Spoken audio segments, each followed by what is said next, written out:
1 is hardly any or 0 or close to 0, and 10 is maximum. Okay.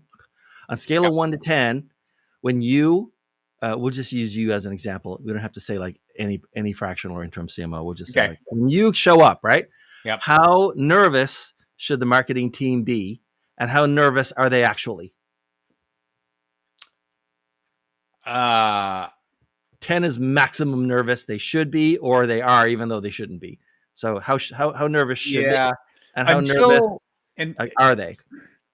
Until they get to meet me and understand my style, that I'm not there to, You're not a hatchet man.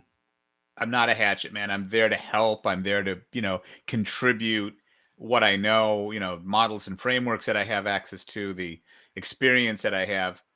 I think they're probably more nervous at the very beginning, but once they get to know me, it's very different. And I've developed a lot of relationships that transcend my time as being an interim CMO, where people still come to me for advice, and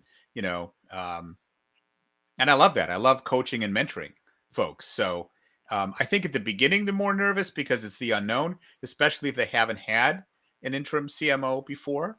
But it's all how you approach people and value and listen to them and value their skills, and look for ways you can help them be more productive.